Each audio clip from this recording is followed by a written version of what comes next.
Assalamualaikum warahmatullahi wabarakatuh. Innal hamdalillah nahmaduhu wa nasta'inuhu wa nastaghfiruh wa na'udzu billahi min shururi anfusina wa min sayyiati a'malina. May yahdihillahu fala mudilla lahu wa may yudlil fala hadiya lahu. Asyhadu an la ilaha illallah wahdahu la syarika lah wa asyhadu anna Muhammadan abduhu wa rasuluhu alladzi la nabiyya ba'dah. Allahumma alhamdulillah, puji syukur kita panjatkan kehadirat Allah Subhanahu wa taala yang masih mengkaruniakan kepada kita nikmat sehat, nikmat usia, sehingga kita masih diberikan kesempatan duduk sejenak dalam rangka meraih ridha serta maghfirah dari Allah Subhanahu wa taala dengan kita bertolabul ilmi.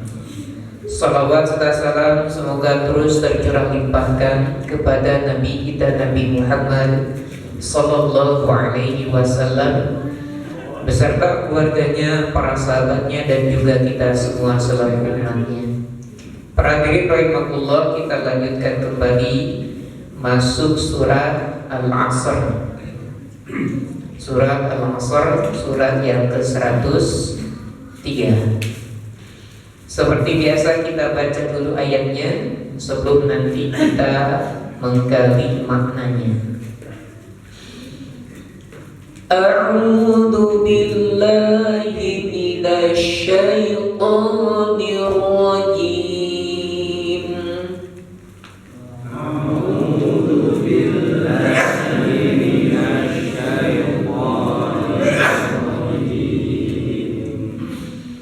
Bismillahirrahmanirrahim. Bismillahirrahmanirrahim. Wal 'asri innal insana lafi khusr. Wal 'asri innal insana lafi khusr. Illal ladzina amanu wa 'amilus solihati wa tawassaw bil haqqi wa tawassaw bis sabr. Illal ladzina amanu wa 'amilus solihati wa tawassaw bil haqqi wa tawassaw bis sabr. Surat Al-Asr yang barusan kita baca salah satu di antara surat favorit. Surat favorit kita bersama. Kenapa, Pak? Pendek. Pendek. Nah, salah tidak? Salah tidak rasanya karena pendek? Tidak. Kenapa? Emang faktanya pendek. Nah, harus kita naikkan tingkatnya. Bukan hanya pendek, tetapi kita paham maknanya. Surat Al-Asr, surat yang ke-103 dalam susunan Mushaf Al-Quran, terdiri dari 3 ayat. Para ulama mengatakan surat Al-Asr termasuk surat Makkiyah, diturunkan setelah surat Al-Insyirah. Alam nashrah laka sadrak. Ibnu Katsir menukil sebuah kisah terkait surat Al-Asr ini. Amr bin As menjadi delegasi untuk menjumpai Musailamah Al-Kadzdzab. Siapa Musailamah Al-Kadzdzab? Nabi palsu, orang yang mengaku sebagai nabi. Musailamah Al-Kadzdzab. Al-Kadzdzab itu pendusta, pembohong. Itu terjadi sesudah Rasulullah SAW diutus dan sebelum Amr bin As masuk Islam. Berarti Amr bin As dalam keadaan kafir hafal surat Al-Asr. Maka jangan kaget, jangan heran kalau ada orang non-muslim hafal Al-Quran. Amr bin As sudah hafal walaupun surat Al-Asr. Dalam keadaan masih belum masuk Islam tetapi sudah hafal Al-Asr. Saya yakin, aku yakin 100% wajah-wajah di sini insyaallah ya, hafal 1000% surat Al-Asr. Musailamah kemudian berkata kepada Amr bin As, bertanya, apakah yang telah diturunkan kepada temanmu? Apa yang diturunkan kepada temanmu, yaitu Al-Quran. Maka Amr bin As menjawab, telah diturunkan kepadanya satu surat yang pendek tetapi syarat akan makna. Jangan dilihat pendeknya, tetapi maknanya yang begitu mendalam. Musailamah kepo juga, surat apa? Maka Amr bin As kemudian membacakan surat Al-Asr. Wal asri innal insana lafi khusrin illa alladziina aamanu wa 'amilus shalihati wa tawassaw bil haqqi wa tawassaw bis sabr. Bacakan. Musailamah al-Kadzdzab kemudian berpikir sejenak, diam kan itu, mikir. Lantas dia mengatakan bahwa telah diturunkan kepadanya juga sama satu surat yang semisal yang barusan oleh Amr bin As dibacakan. Amr bin As coba bacakan apa suratnya. Maka Musailamah mengatakan, ya wabar, innama anta udunani was-sadr wasahiruka habzun nafzun. Wahai kelinci, sesungguhnya engkau hanyalah dua telinga dan dada saja, sedangkan anggota tubuhmu yang lain hanya kecil mungil. Nah, itu wahyunya yang dianggap wahyunya. Nah, kalau Musailamah al-Kadzdzab ya wabar, nah, hari ini ada orang yang ngaku bisa bahasa semut, makoli ya, makoli pokoknya apapun masalahnya makoli gitu. Apapun doanya makoli gitu.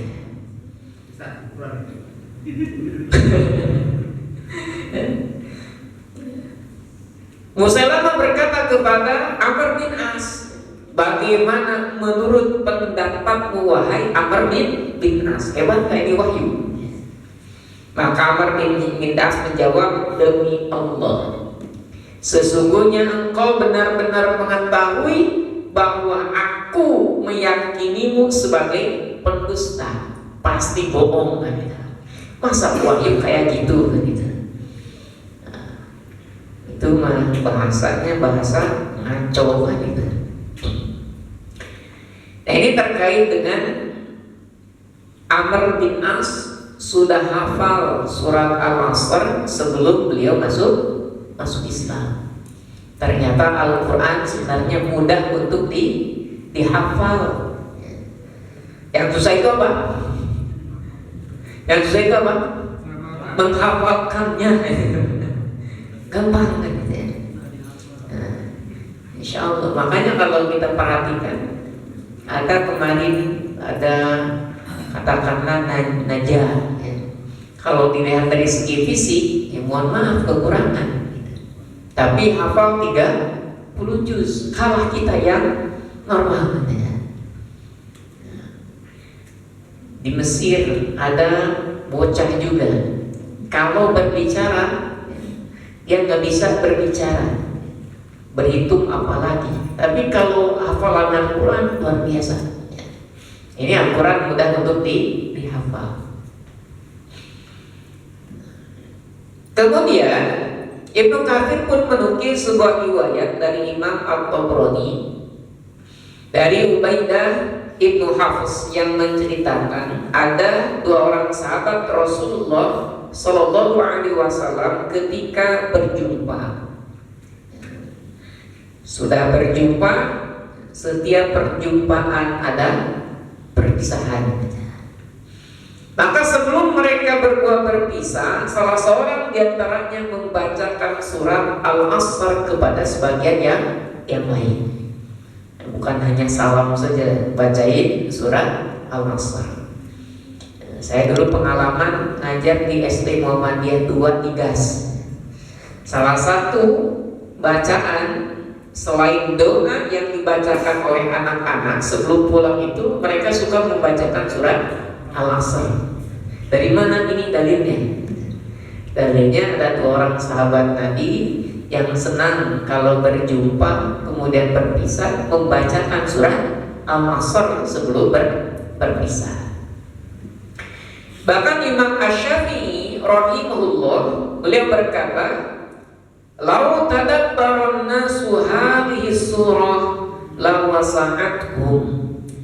Kalaulah seandainya manusia mentadaburi, merenungkan surat ini, surat Al-Asr, maka surat Al-Asr ini akan mencukupi untuk mereka. Artinya begitu padat akan maknanya. Ayat yang pertama, Allah Subhanahu wa taala berfirman, "Wal 'asri." Wawunya para ulama sepakat wawul qasam. Wawu yang artinya sumpah, demi Al-Asr. Nah, tinggal di sini Al-Asr itu apa? Para ulama tafsir setidaknya ada mengemukakan 3 pendapat tentang makna Al-Asr. Makna yang pertama, Al-Asr ini waktu sholat asar. Waktu sholat asar. Kenapa? Karena dalam sholat asar ini sholat yang sangat penting bagi kita sebagai orang yang beriman. Allah Subhanahu wa taala berfirman dalam Al-Qur'an surat Al-Baqarah ayat 238. Hafidhu 'alas salawati was salatil wusta wa qumu lillahi qanitin. Peliharalah, jagalah semua sholat dan sholat wusta. Pertanyaannya, sholat wusta termasuk sholat bukan? Sholat. Diulang berarti menunjukkan adanya penekanan yang betul-betul harus dijaga, yang betul-betul harus dipelihara. Para ulama tafsir menafsirkan sholat al-wusta, jumhur ulama tafsir mengatakan sholat asar. Kenapa sholat asar? Kalau kita perhatikan, setiap sholat itu yang wajib, subuh, zuhur, asar, maghrib, isya, semuanya pasti ada sholat sunnah rawatib kecuali asar. Subuh ada sholat rawatibnya? Ada. Kapan? Qobla subuh. Zuhur? Qobla ba'da. Asar? Gak ada. Maghrib? Ada. Kapan? Ba'da. Isya? Ba'da. Tuh asar gak ada sholat rawatibnya. Sholat sunnah salah satu di antara fungsinya apa? Menambal, menutupi kekurangan dari sholat wajib. Nah, ini sholat asar gak ada rawatibnya, gimana menambahnya? Nah, maka harus betul-betul diperhatikan, betul-betul harus dijaga. Maka pantas para ulama tafsir mengatakan sholat al-wusta ini sholat asar. Dalam hadis riwayat Imam Bukhari dan juga Imam Muslim, Rasulullah Shallallahu Alaihi Wasallam bersabda, "Man shallal bardaini dakhalal jannah." Siapa saja yang sholat bardain, 2 sholat dingin. Maksudnya apa? Sholat subuh dan asar. Kenapa sholat subuh disebut sholat sholat dingin? Karena waktu subuh ya mulai dingin, masuk siang panas, sudah panas mau masuk maghrib, mulai dingin lagi. Maka sholat asar dan juga sholat subuh disebut sholat bardain. Dakhala jannah, dia pasti masuk surga. Maka dengan melihat keutamaan spesialnya sholat asar dibanding dengan sholat-sholat yang lain, maka ulama tafsir mengatakan wal asri di sini Allah bersumpah dengan waktu sholat asar, supaya sholat asar ini betul-betul dijadikan sebagai perhatian bagi manusia. Apalagi sholat asar ini waktu yang lagi capek-capeknya, lagi lelah-lelahnya. Jangan sampai dilalaikan. Termasuk Umar bin Khattab dalam sebuah riwayat itu telat sholat asar. Pernah Umar itu telat sholat asar. Kita pernah Pak? Waduh. Bedanya kita dengan Umar. Kalau Umar pernah, kalau kita sering. Astagfirullah. Umar pas datang ke masjid bubar itu, waduh udah bubar, telat nih. Maka Umar bagaimana menginfakkan hasil kebunnya? Kenapa? Gara-gara asik di kebun, jadi ketinggalan sholat asar. Itu Umar, gara-gara anteng di kebun, maka hasilnya disedekahkan. Nah, kira-kira kalau kita jadi Umar nih, gara-gara HP kan itu, lagi asik HP telat sholat asar, bagaimana kalau jadi Umar? Sedekahkan. Gara-gara HP saya telat sedekahkan. Itu Umar, bedanya Umar dengan kita tuh. Itu betul-betul diperhatikan sholat asar. Yang kedua, para ulama tafsir menafsirkan kata al-asri di sini waktu asar. Jadi waktu asarnya, bukan sholat asarnya. Nah, itu disebut oleh sebagian ulama tafsir. Dilihat dari sosiologi orang Arab dulu, biasanya mereka nongkrong, ngobrol gitu dengan sesama temannya, sesama kawannya, itu waktu asar tuh, waktu nyantai itu. Cuma walau alam ngerokok atau tidak ya, gitu. Belum ada rokoknya ya. Kalau kita ya sambil ngerokok sambil ngopi kan gitu. Nah biasanya kalau mereka ngobrol, ujung-ujungnya apa? Ribut gitu. Ujung-ujungnya ribut, kesentil sedikit, ambak-ambakan itu, marah, ribut tuh. Nah kalau terjadi keributan, yang disalahin siapa? Waktu asar.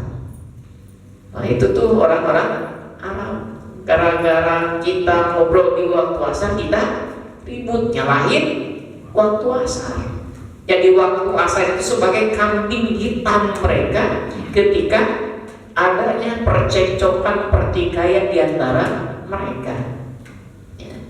Maka ini sebagai bantahan kepada orang-orang yang seperti itu. Waktu tidak salah. Apa salahnya waktu? Yang salah siapa? Orangnya. Orangnya yang menggunakan waktu tersebut. Sama kan waktunya? Waktu Allah berikan kepada kita waktu maghrib, kira-kira sama kan menggunakan waktu maghrib? Antara maghrib dan isya katakanlah, sama tidak? Beda. Ada yang ngaji, ada yang nonton TV, ada yang ngapain lagi? main HP, ada yang tidur, ada yang nongkrong, bermacam-macam. Kerjaan tanggung. Ya, Kerjaannya tanggung. kerjanya tanggung, masih kerja tuh, masih kerja. Waktunya kan sama, tetapi menggunakan waktunya itu yang berbeda.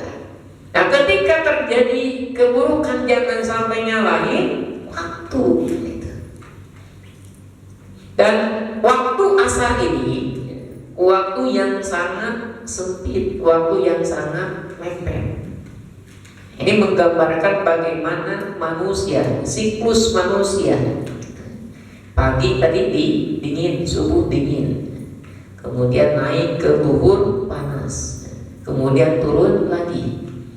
Asar itu menunggu maghrib.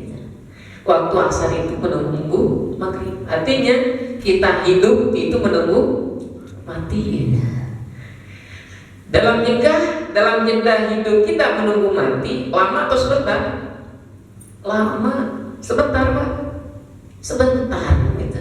Sama seperti halnya kita berada di waktu asar, sebentar lagi maghrib. Kita pun sama, hidup dalam dunia sebentar lagi mati gitu. Berapa lama hidup dalam dunia? Ya. Mau umurnya panjang Pak? Mau umur panjang? Sampai 200 tahun Pak? Mau? Capek Pak. Capek itu. Nyerah itu. Nah kalau kita perhatikan kan sejak Nabi Adam sampai sekarang kan umur itu kan berkurang tuh. Nabi Nuh saja sampai berdakwah 950 tahun tuh. Sampai ke sini jatah umur itu semakin pendek kan itu. Umur Nabi berapa? 63. Kata Nabi, "A'maru ummati baina sittin wa sab'in." Umur umatku kebanyakan antara 60 70. Yang 70 tahun Nabi berarti sudah dapat bonus. Dan dapat bonusnya. Yang kurang ada bonus Pak. Yang kurang belum dapat bonus. Diskon. Ya. Itu jatah umur kalau kita perhatikan semakin kesini semakin pendek umur itu. Begitupun tinggi manusia semakin sini semakin pendek, bukan semakin jangkung. Nabi Adam itu berapa tingginya? Situna diro'an 60 hasta. Taruhlah satu hasta itu 50 cm, setengah meteran katakanlah satu hasta. Berarti kalau 60 hasta berapa? 30 meter itu tingginya Nabi Adam. Nah kita ada nggak yang 3 meter Pak? Ada nggak yang nyampe 3 meter? Nggak ada. 2 meter lebih pun jarang. Bonus itu. Bonus. Nah kalau semakin kesini semakin pendek. Nah disitulah Pak luar biasanya Allah Subhanahu wa Ta'ala. Kenapa dulu jangkung gede-gede? Karena manusianya sedikit, tanahnya luas. Sekarang tanahnya tetap, manusianya banyak, maka pantas Pak dipendek-pendekin gitu kan itu. Itu luar biasa keadilan Allah Subhanahu wa Ta'ala. Nah waktu asar ini kembali mengingatkan kita menunggu waktu maghrib, menunggu kita mati kan kita. Kemudian yang ketiga, para ulama tafsir mengatakan wal asri, al asr di sini demi masa, demi waktu secara umum. Nah, ini 3 makna yang dikemukakan oleh para ahli tafsir. Jumhur yang mana? Jumhur ahli tafsir lebih condong kepada masa secara umum, demi masa atau demi zaman secara umum. Manusia akan mendapatkan keberuntungan ataupun mendapatkan kerugian sesuai bagaimana dia memanfaatkan waktunya. Sama Allah memberikan waktu kepada manusia 1 hari 24 jam. Cuma kan beda-beda manusia bagaimana memanfaatkan waktu yang Allah berikan. Kira-kira dari 24 jam itu lebih banyak mana Pak waktu yang kita gunakan?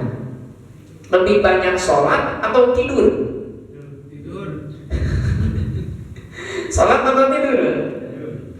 Sholat berapa kali? 5 kali. Satu kali sholat katakanlah 10 menit. Kali 5? 50 menit, Gak sampai 1 jam. Tidur berapa jam? 8 jam. 8 jam. Nah, belum tidur di pekerjaan dan pengajian tuh, itu nama lagi tuh. Waktu istirahat tidur. Lu ketiduran Pak. Ketiduran. Bahkan bagaimana kita memanfaatkan waktu itu harus untuk beribadah kepada Allah. Walaupun tidur waktunya panjang, walaupun tidur waktunya 8 jam, jadikan tidur itu ibadah. Ya. Jadikan tidur itu ibadah. Doa dulu kan itu, gak susah kan? Gampang. Pendek lagi doanya kan gitu. Nah, maka jadikan tidur kita ibadah. Maka ada ungkapan slogan hayatuna kulluha ibadah. Hidup kami semuanya adalah untuk ibadah. Insya Allah kalau mampu memanfaatkan waktu semuanya untuk ibadah, maka kita akan menjadi orang yang beruntung. Allah bersumpah demi waktu. Innal insana lafi khusrin. Sesungguhnya manusia benar-benar berada dalam kerugian. 2 taukid, inna dan lam. Artinya sungguh manusia itu benar-benar berada dalam kerugian. Kapan manusia itu rugi, Pak? Kapan manusia itu rugi?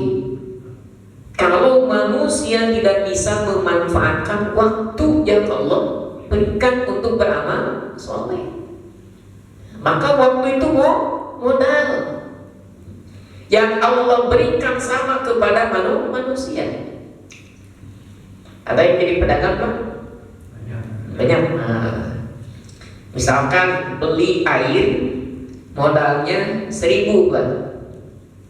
Kalau kita jual 1.500 untung rugi? Untung. Modal 1.000 dijual 500 untung rugi? Rugi. Modal 1.000 dijual 1.000 untung rugi? Rugi. Kenapa rugi? Padahal kan modalnya kembali 1.000. Kenapa Bapak nyebut rugi Pak? Rugi waktu, rugi tenaga. Walaupun sama kan 1.000. Aduh, rugi waktu. Maka jangan sampai kita menjadi orang itu tidak mampu memanfaatkan waktu. Yang namanya waktu terus berjalan Pak. Walaupun sama harinya, hari Ahad Pak. Sama gak hari Ahad ini dengan Ahad pekan kemarin? Sama beda? Beda. Apalagi dengan Ahad sebulan lalu, apalagi dengan Ahad setahun yang lalu, beda. Walaupun namanya Ahad, walaupun waktunya sama jam 6 sampai jam 7 kan beda. Nah, waktu itu akan terus berjalan. Manusia tidak bisa menahan waktu. Maka ada ungkapan laita syababu ya'udu yauman. Andai saja masa muda ini bisa kembali walaupun 1 hari. Kata siapa itu? Kata orang tua. Andai saja saya 1 hari saja kembali kepada masa muda. Itu angan-angan yang tidak mungkin kembali. Jangankan 1 hari, kita kembali kepada 1 menit yang lalu bisa tidak? Gak bisa. Waktu akan terus berjalan. Lihat kalau dari segi fisik Pak, bagaimana manusia terkait dengan waktu. Rambut yang dulunya hitam diurus kan itu, mandi pakai sampo. Seminggu berapa kali? Minimal 2 kali, 3 kali. Apalagi kalau pengantin baru itu setiap hari.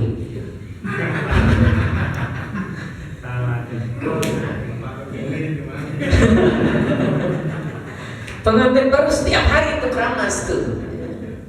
Lihat Pak rambutnya. Ketika berjalannya waktu yang dulunya hitam jadi putih.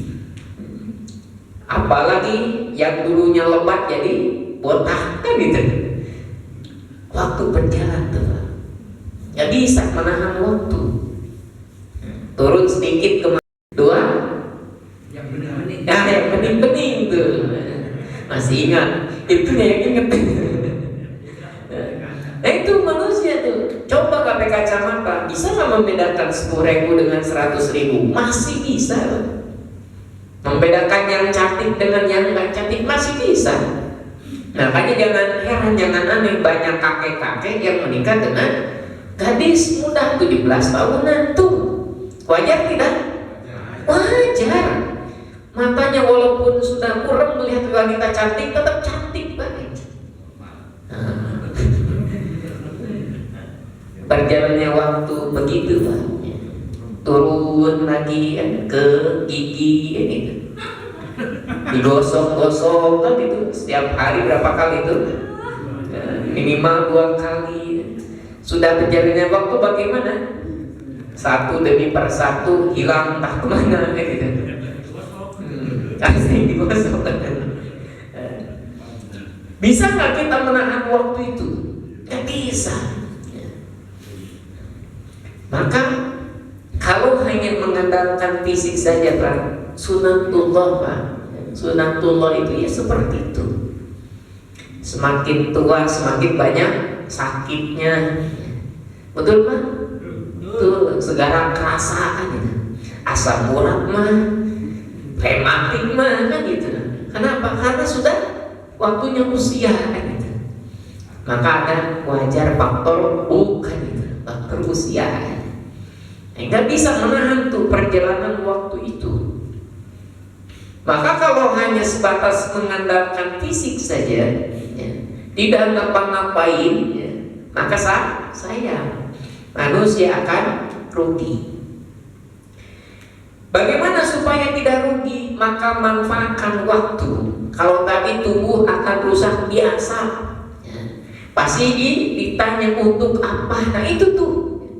Allah tidak mengatakan kenapa itu matanya rusak kan gitu. Tapi untuk apa mata itu digunakan? Illal ladzina amanu wa 'amilus sholihati wa tawassaw bil haqqi wa tawassaw bis sabri. Dalam pandangan Allah, orang yang tidak rugi siapa? Orang-orang yang beramal soleh. Kalau dalam pandangan manusia, yang ganteng itu yang muda, yang masih muda atau yang kakek-kakek? Yang masih muda. Yang bening, yang pucang. Bening. Mulus atau banyak tatonya?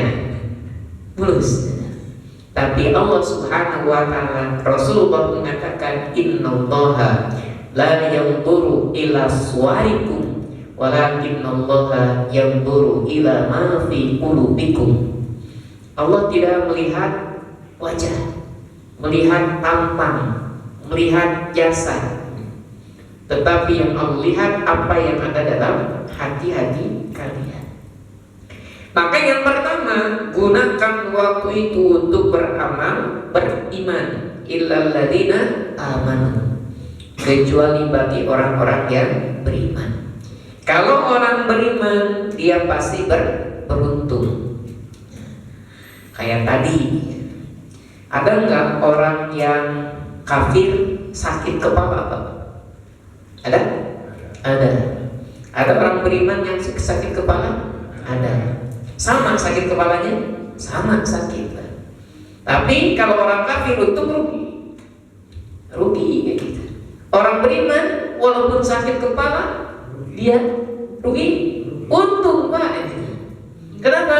dia sabar tuh Pak, kan itu. Nah, sabar menerima takdir, untung Pak dapat pahala.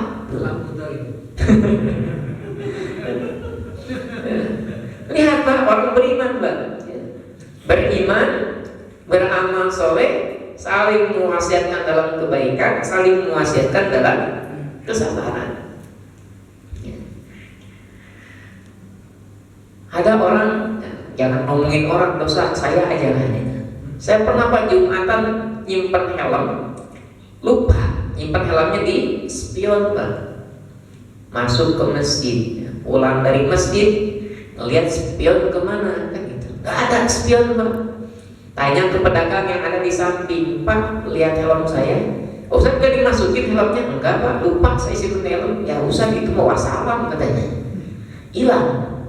Tapi saya bilang dalam hati, ya alhamdulillah, helm saya yang hilang, bukan kepala saya. Mending mana Pak? Mending kehilangan helm atau mending kehilangan kepala? Mending mana? Ya udah, mending kehilangan helm daripada kehilangan kepala. Ke masjid, ke Darul Mutakin misalkan, pakai selayang baru, bagus, mahal, hilang. Gimana Pak? Alhamdulillah tuh sudah belajar mah alhamdulillah sekarang gitu. Nggak marah-marah kan itu. Alhamdulillah. Yang hilang itu sandal, bukan kakinya. Kenapa yang nyampe ke rumah itu entar kaki, bukan sandal? Tuh Pak, kalem Pak. Jadi orang yang beriman itu iman. Maka iman itu terkait erat dengan hati. Iman kepada rukun-rukun iman. Kalau dilihat cabangnya, ternyata kata Rasul itu al-imanu bid'un wa sabruna au bid'un wa sittuna syu'bah. Iman itu ada sekitar 70 atau 60 cabang lebih. Wa qawlu la ilaha illallah afdaluha qawlu la ilaha illallah. Yang paling afdal, yang paling tinggi cabang keimanan itu apa? Ucapan la ilaha illallah. Wadaha, dan yang paling rendah imatatul adza anit thariq, menyingkirkan gangguan, menyingkirkan peling, nyingkirin paku di jalan, itu termasuk juga bagian dari keimanan. Al-haya'u syu'batun minal iman, bahwa malu itu sebagian cabang dari keimanan. Nah, iman tuh ya. Jadi orang yang beriman insya Allah pasti untung. Allah menegaskan qad aflahal mu'minun, sungguh beruntung orang-orang yang beriman. Yang kedua, orang yang pasti beruntung, tidak rugi, adalah orang yang beramal sholih. Amal sholih ini merupakan bagian daripada keimanan. Maka orang yang beriman harus membuktikan keimanannya itu dengan amal sholihnya. Allah mengkhususkan penyebutan amal sholih karena amal sholih merupakan perkara yang penting yang harus diberikan perhatian khusus setelah keimanan.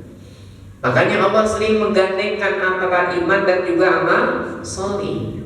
Ingat, orang beriman harus beramal sholih. Amal sholih harus dilandasi dengan keimanan. Untuk rugi jadi beramal soleh, untung. Ada orang berinfak, bersedekah, di dompetnya ada 100.000, disedekahin 10.000, untung rugi? Untung. Kenapa? Karena hitungannya amal soleh. Yang 10.000 itu Allah lipat gandakan, Allah ganti dengan pahala-pahala yang begitu besarnya. Ketiga, saling menasihati dalam kebenaran. Nah, ini tugas kita sebagai orang-orang yang beriman, bukan hanya beriman, beramal soleh, tetapi menasehati, mengajak dalam kebenaran. Salah satu di antara umat ini menjadi umat yang terbaik karena dakwah, karena ngajar. Wa takum minkum ummatun yad'una ilal khair wa ya'muruna bil ma'ruf wa yanhauna 'anil munkar wa ulaika humul muflihun. Dan hendaklah kalian menjadi suatu umat yang mengajak kepada kebaikan, menyuruh orang berbuat makruf, mencegah orang dari perbuatan munkar, maka mereka itulah orang-orang yang beruntung. Saling menasehati, saling mengajak untuk berbuat kebaikan, pasti menjadi orang-orang yang beruntung, tidak menjadi orang yang rugi. Terakhir, keempat, saling menasehati dalam kesabaran. Maka para ulama menjabarkan sabar ini, apa sabar Pak? Habsun nafsi, menjaga diri, menahan diri. Bagaimana penjelasannya? Sabar dalam menjalankan ketaatan kepada Allah, tahan hawa nafsu, tetap taat kepada Allah. Sabar dalam meninggalkan kemaksiatan, tahan hawa nafsu supaya bisa meninggalkan maksiat. Sabar ketika ditimpa musibah. Nah, itu bagi orang-orang yang beriman, beramal soleh, saling mewasiati dalam kebenaran, saling mewasiati dalam kesabaran. Itulah orang-orang yang dijamin oleh Allah Subhanahu wa Ta'ala menjadi orang yang tidak merugi, tetapi menjadi orang yang beruntung. Mudah-mudahan kita termasuk hamba-hamba Allah yang senantiasa mendapatkan keberuntungan baik di dunia maupun di akhirat. Akhirul kalam, kita tutup saja dengan doa kafaratul majlis. Subhanaka Allahumma wa bihamdika asyhadu an la ilaha illa anta astaghfiruka wa atubu ilaik. Wassalamualaikum warahmatullahi wabarakatuh. Waalaikumsalam.